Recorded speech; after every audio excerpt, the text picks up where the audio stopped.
Buenas a todos, bienvenidos a un nuevo programa de Gallos de Pelea. En el día de hoy vamos a estar hablando de un tema bastante interesante que nos afecta a todos de alguna manera.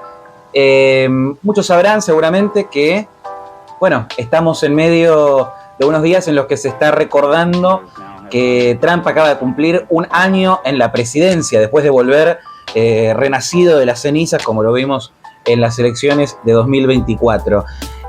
Pero no solo es un año de la presidencia de Trump, sino 10 años de trumpismo, 10 años de presencia de un movimiento político a lo largo de los medios, a lo largo de todos los dispositivos culturales donde se dio la batalla, donde apareció esta persona, Donald Trump, y aparecieron sus ideas, apareció su disputa en todos los terrenos de la política. Y me pareció interesante traer este tema hoy porque, mucho se habla ahora de los 10 años que pasaron desde entre 2016 y 2026. Y en las redes sociales vemos este trend de gente que no para de subir cosas de un año que parece tanto muy lejano, de un mundo que cambió rotundamente de cómo era hasta ese entonces, hasta ese 2016.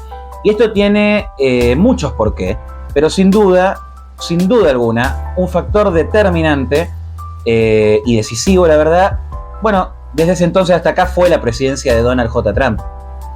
Es que si hacemos memoria, podremos recordar cómo los medios y casi cualquier actor político, académico y cultural trataba la llegada de Trump al poder desde ridiculizaciones hasta hablar de la segunda venida de Hitler. Si hay algo de lo que podemos estar seguros es que hubo y habrá un antes y un después de Trump. Una era que empieza desde que bajó las míticas escaleras mecánicas en otra de las predicciones maravillosas que le debemos a los Simpsons y que todavía está frente a nosotros. Recordemos que estamos en la segunda presidencia de Trump, en el medio estuvo Biden, pero Biden no ha marcado una era, el que la ha marcado ha sido Trump. Y que parece que incluso cuando Trump termine su mandato, continuará definiendo la política y la sociedad norteamericana y la de todos los países en general. Ahora bien, lo interesante es marcar por qué marcó tanto una era este hombre de las controversias. Y para eso me gustaría dar mi ejemplo. Cuando corría 2016 yo tenía 14 años y cumplía 15 años ese mismo año. Era un ávido seguidor de la política, lector de pensadores políticos y discutidor también en redes sociales y en la vida en general. Me interiorizaba en la política yanqui, pero de manera muy superficial todavía en ese momento. Me acuerdo en su momento del CIPAC de 2016 en el que participaba Gloria Álvarez, a quien en su momento yo estaba siguiendo, y me llamaba la atención, me hacía mucho ruido, me parecía demasiado fuerte en algún momento. Cosas de ser joven. Mientras mis ideas no tenían nada que ver, como decía justamente, con la izquierda económica, mi protolibertarianismo de esos años me hacía pensar que el nacionalismo de Trump asustaba, que Hillary era distinta que Bill Clinton, por más ratas que parecían en varias cosas esta familia criminal, como así los considero en este momento, parecían entender mejor cómo manejar Estados Unidos, que los demócratas podrían ser unos buenos capitalistas, etcétera, etcétera. Por suerte esto me pasó en una edad temprana. Hay algunos que todavía hoy siguen con el virus Never Trumper de 2016, escribiendo y hablando sobre un mundo que no existió ni existirá jamás. En síntesis, yo empecé rechazando a Trump. Pero hoy estoy con esta remera puesta, la de Never Surrender, justamente la que se hizo cuando a Trump lo estaban persiguiendo, queriendo meterlo en la cárcel. Tengo estos adornos, felizmente, tengo acá el cuadro de Trump, que generalmente lo tenemos en la cocina, pero hoy lo traje para acá, para este video. Tengo este osito de peluche de Estados Unidos que tiene un pin de la campaña de Trump 2024, y la gorra de Make America Great Again. ¿Por qué me ha simbolizado tanto este hombre y su movimiento? ¿Qué cambió? Muchas veces escuché que se habla de Trump en clave de líder populista, del liderazgo carismático. Y si bien desde una perspectiva amplia encarna la discursiva populista que puede ser aplicada tanto a izquierda como a derecha, si nos centramos en las ideas no podría estar más alejado. Pues un populista de verdad no diría las verdades incómodas, diría lo que la gente quiere escuchar y endulzaría sus oídos prometiendo cosas que no puede cumplir o pintándose como una cosa cuando va a terminar siendo lo contrario, como lo hizo Obama, como lo hizo Chávez, como lo hizo Néstor Kirchner, como lo hacen un tipo como Mamdani hoy en día en Estados Unidos, ya que estamos hablando de la política yanqui.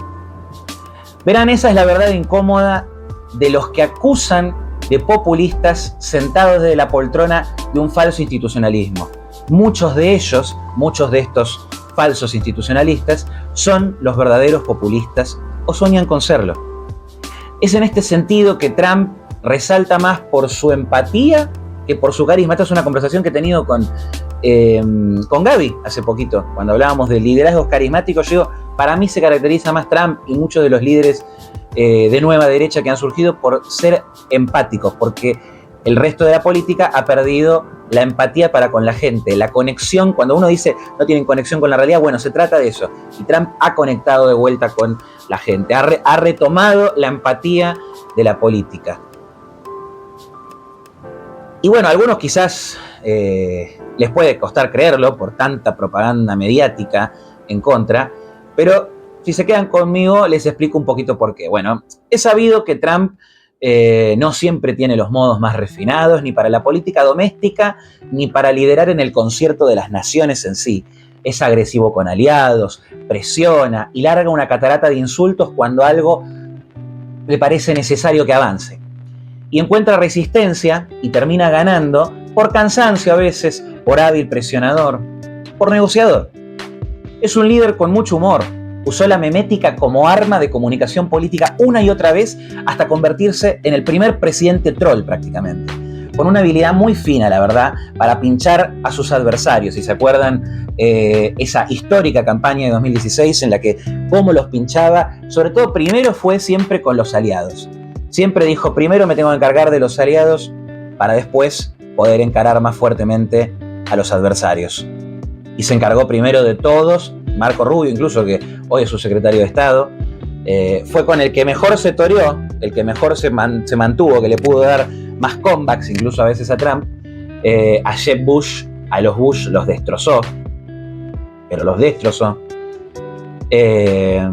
Así que la verdad que sí se ha consagrado como un presidente troll, que no fue el último, claramente. Han habido muchos más, han surgido muchos más líderes que han sabido utilizar los memes y sabido trolear, joder realmente con la actualidad política. También es un tipo que te saca una sonrisa realmente. Hay momentos en los que te saca una sonrisa, incluso gente que no le gusta para nada lo admite, te saca una sonrisa de cuando en cuando entendés el humor que tiene igual. Eso es verdad. Pero eso no es lo que lo marca más. Si quieren ver un líder carismático, vean la construcción del relato de Obama bailando y endulzando a todo el mundo mientras fomentaba las guerras eternas sin cuartel y dejaba a Medio Oriente como un saumerio en el desierto. Trump, en cambio, no le importó ganarse el corazón de la gente con un show, sino con empatía. Mientras millones de estadounidenses sufrían todavía las consecuencias económicas de la crisis del 2008, llegando a quedarse sin empleo por muchos años, por muchos meses, o encontrar empleos muy precarios, el alzamiento también de un estado policial post-11S del 2001, algo que tenemos que recordar, me parece todavía. El surgimiento de la locura woke terminó de sellar el camino. El tipo iba por el votante del medio, al que todos se le reían y lo pisoteaban, por el hombre común de familia trabajadora, cuyos abuelos y bisabuelos trabajaron la tierra, las fábricas e hicieron a Estados Unidos un gran país. El sueño de volver a ser grande Estados Unidos, entonces, como lo planteaba Donald Trump y lo sigue planteando, se volvió la oportunidad de una vida para volver a una economía donde te puedas proyectar y un país poderoso en el mundo. ¿Quién no quiere a su país como un país poderoso en el mundo? Y más cuando lo has visto o sabías por lo menos por tus papás o por tus abuelos que ese país era posible. Ese sueño se volvía una gran oportunidad. Es que Trump, con su visión del I have a dream, como en su momento también decía Martin Luther King, resonó en los corazones yanquis como ningún otro desde Reagan. Trump supo recuperar un liderazgo perdido en su país, en el hemisferio occidental y en el siglo XXI en general. Liderazgos decisivos, atrevidos, apostadores, humorísticos y negociadores. El arte del acuerdo. Muchos se olvidan de que ese es un libro publicado por Trump. Después está el costado de las políticas. Obviamente en el camino de mi vida en particular, el protolibertarismo que en algún momento tuve se fue convirtiendo en una visión más clásica, más liberal clásica, más desarrollista, más tradicionalista y patriota. Para entender lo que el fenómeno Trump implicaba en Estados Unidos, en Europa y en Hispanoamérica en general, necesitaba también uno a veces hacer esa transición, pero no necesariamente, con una dosis de realpolitik bastaba. Una época de batallas aparte. Fue un tiempo, me acuerdo, donde los liderazgos como el de Trump en cada uno de sus países tuvo que abrirse frente a un concierto de medios, artistas y académicos. Parece el meme ese famoso de Harry Potter, yo no la vi, pero me acuerdo de ese meme por verlo, de ¿por qué siempre son ustedes tres? ¿Por qué siempre? Los medios, los artistas, académicos, conglomerados, que de vuelta a cada uno de estos líderes en sus distintos países los pintaba de nuevo como la segunda venida de Hitler o que los ridiculizaba en televisión nacional, en espectáculos rimbombantes y en papers con olor a naftalina. Así nacieron Bolsonaro, Vox, Meloni, Cast y bien a lo último, Milei, que estaba ocupado dirigiendo una cruzada cultural en redes sociales y un día decidió meterse en política y sacudir el tablero para siempre. Cabe recordar que, a diferencia de la mayoría de los otros, esto Trump lo hacía en sus 70s, 80s de la vida, sin necesidad de dinero, claramente, y tampoco sin necesidad de poder. O sea, el poder que ya tenía la familia Trump, el nombre Trump, y bancándose desde campañas de desprestigio inhumanas, realmente inhumanas, a llamados de censurarlo, asesinarlo, embrujarlo, atormentarlo, encarcelarlo. Acá está el recuerdito. Y hasta verdaderos atentados contra su vida.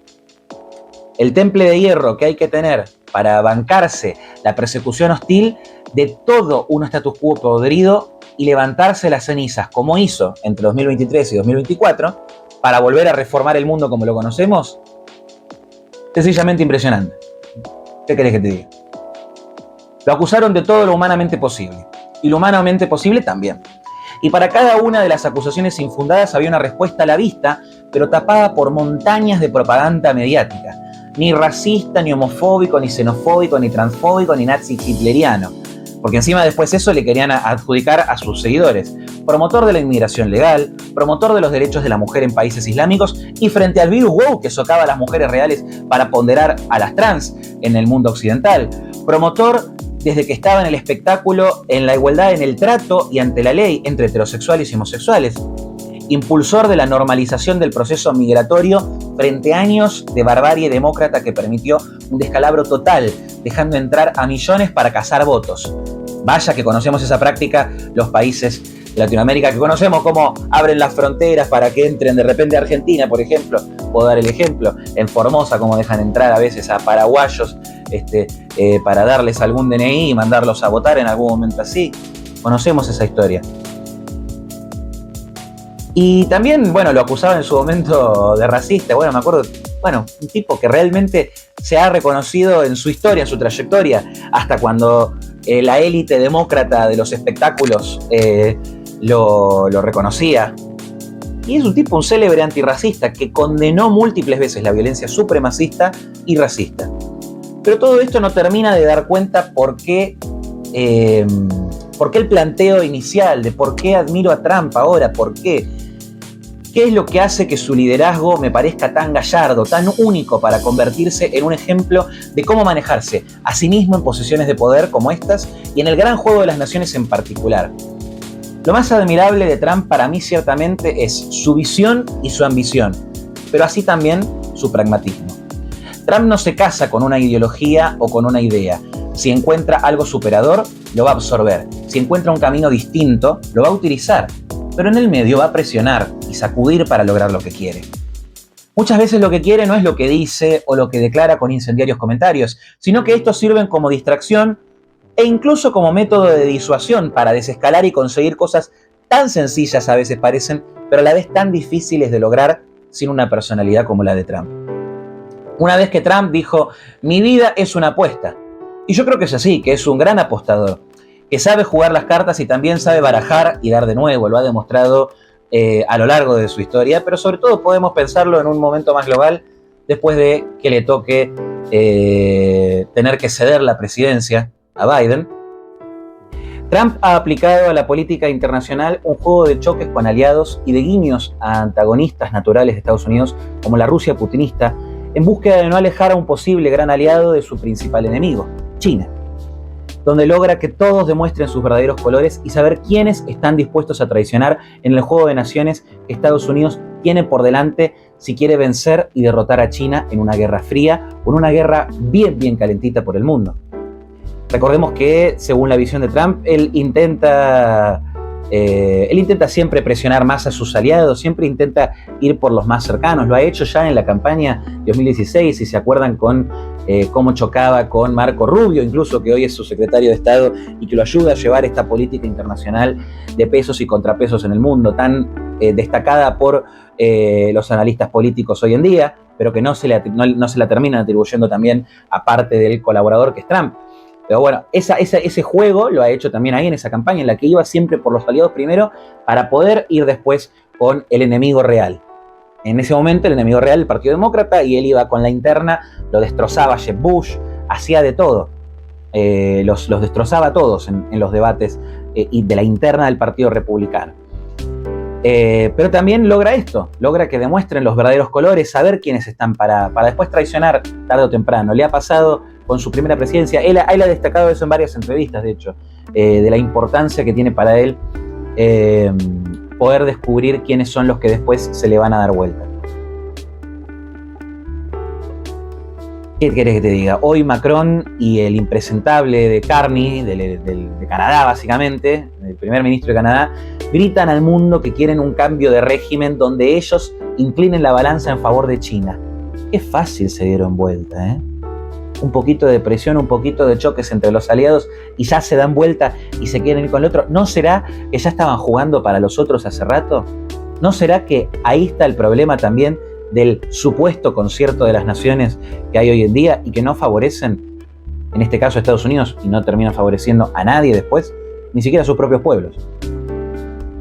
Lo llamativo es que Trump se dedicaba a restaurar edificios viejos en el real estate, y vaya que está restaurando la Casa Blanca. Y no hablo del gran salón que promete o de las decoraciones en oro, sino de algo más profundo.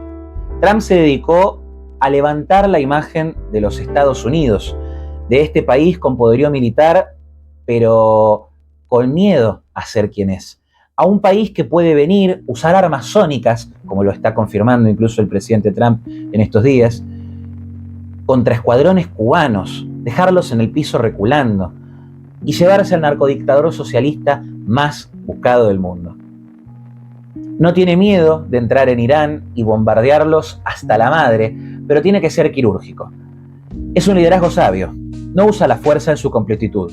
Usa una fuerza preparada y quirúrgica para no volver al esquema de los presidentes anteriores, que fogoneaban las famosas Forever Wars o guerras eternas, una más fracasada que la anterior.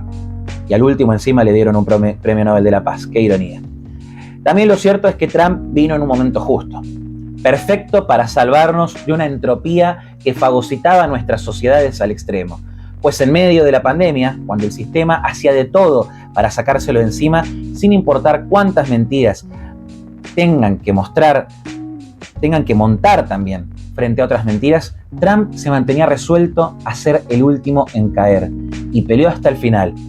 Ese famoso 6 de enero de la mentira, en el que el pantano de Washington demostró de lo que era capaz para ensuciarlo a él y a su movimiento, que ya no le pertenecía a él, sino a millones de personas. Y nótese que no digo norteamericanos, porque bueno, para mí el movimiento de Trump se ha expandido y traducido globalmente. Sino, ¿por qué estoy acá con todo esto?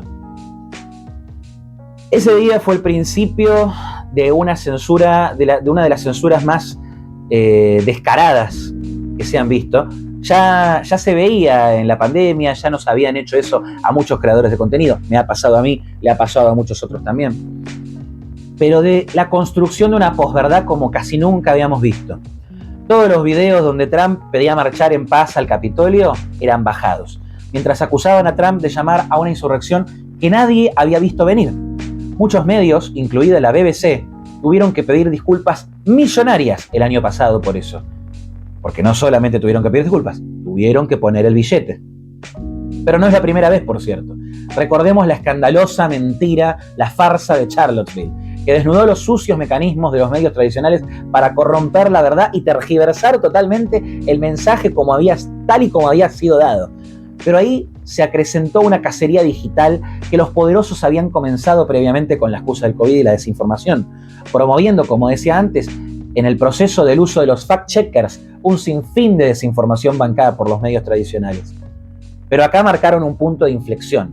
Cancelaron la voz del presidente en ejercicio de los Estados Unidos, del presidente saliente. Una locura total. Lo hicieron en las redes sociales en principio y no volvió hasta terminada la presidencia de Biden, cuando el regreso de Trump al poder sonaba como una gran posibilidad y ellos estaban cagados en las patas.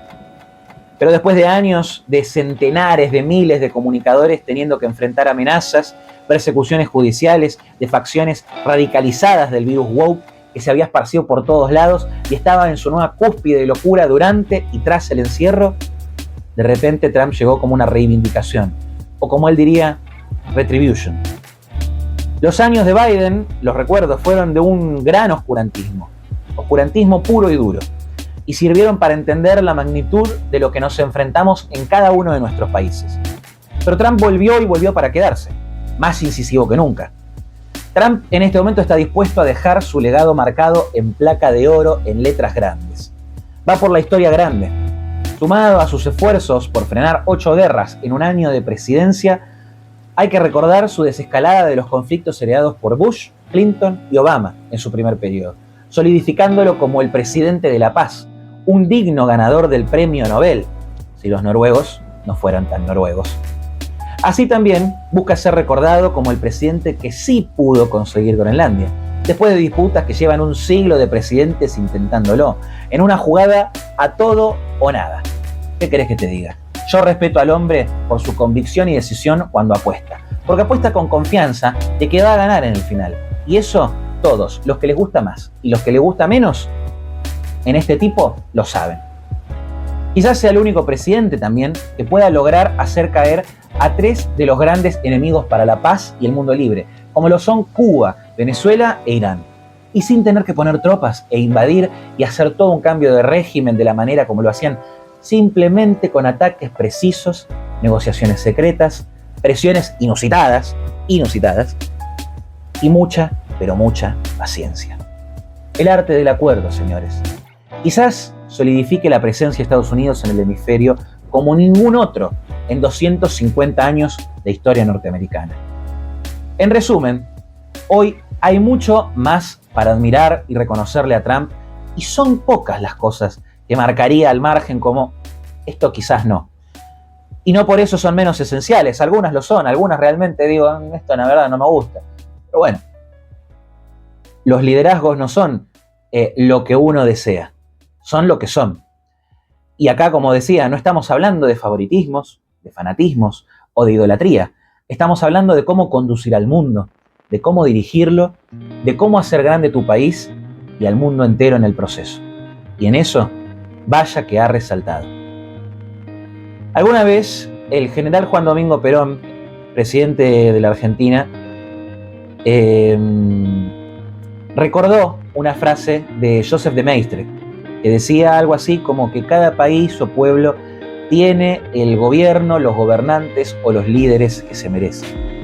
Pero yo estoy en desacuerdo con esa frase. Porque Trump no era el líder que merecíamos en un contexto mundial, no solamente los estadounidenses, sino todo el mundo. No era el líder que merecíamos, Trump. Pero sí es el líder que necesitábamos y que seguimos necesitando. Muchas gracias a todos por quedarse hasta acá. Si te gustó, espero que te suscribas y te sumes al canal, que nos sigas en nuestras redes, a Agustín Valetti en Instagram, a just.sarti en Instagram para seguirnos a los dos, a tanto a Gaby como a mí. Como verán, nuestras opiniones pueden ser muy distintas, pero nos animamos a la pelea. Y te invitamos a vos a que también te animes. Anímate a la pelea, anímate a esta corral, anímate a Gallos de Pelea. Vamos por más. Comentá qué video te gustaría ver y qué pensás sobre el primer año de presidencia de Trump y sobre lo que marcó esta era de Trump en el poder y qué es lo que dejará en la historia. Un saludo grande para todos.